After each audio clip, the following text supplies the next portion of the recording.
Doctor Ambedkar का विश्वास है कि एक प्रबुद्ध समाज की पहचान उसकी महिलाओं की स्थिति से होती है।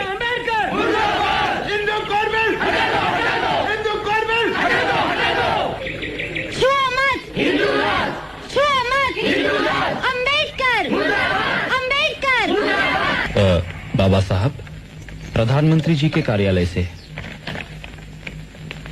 आप तो जानते हैं कि हिंदू कोड बिल का काफी विरोध हो रहा है सदन के भीतर और बाहर भी। बेहतरीन इरादों के बावजूद भी ये इस सेशन में पास नहीं हो सकता। दुर्भाग्यपूर्ण निर्णय है ये। रत्तू, चलो डिक्टेशन लो।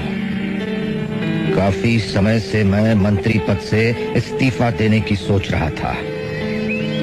सिर्फ हिंदू कोड बिल को अमल में लाने की आशा ने ही मुझे यह निर्णय लेने से रोक रखा था।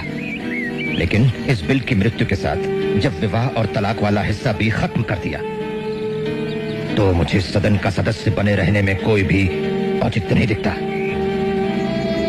हिंदू कोड बिल इस देश में समाज सुधार के लिए उठाया गया सबसे महत्वपूर्ण कदम था। हिंदू समाज के वर्गों के बीच और स्त्री पुरुषों के बीच जो असमानता है उसे बरकरार रखकर आर्थिक सुधारों के लिए कानून पास करना हमारे संविधान का मजाक उड़ाने जैसा है। 1955 से 1956 के बीच 4 अलग अलग कानून बने जो पहले हिंदू कोड बिल का हिस्सा हुआ करते थे। इनमें से प्रमुख था 1955 में बना हिंदू मैरिज एक्ट, जिसके तहत पहली बार तलाक को कानूनी दर्जा मिला। अलग अलग जातियों के स्त्री पुरुष को एक दूसरे से विवाह का अधिकार मिला और एक बार में एक से ज्यादा शादी को गैर कानूनी घोषित कर दिया गया।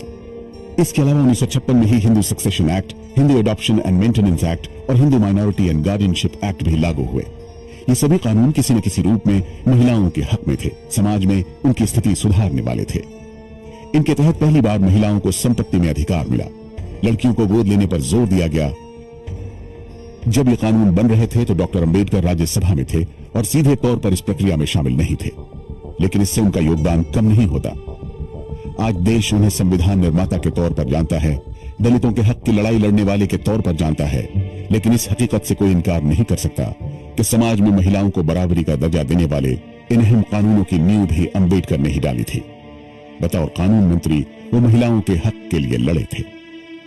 ये कानून हिंदुओं के अलावा सिखों, बौद्धों और जैन धर्म मानने वालों के लिए भी मान्य थे।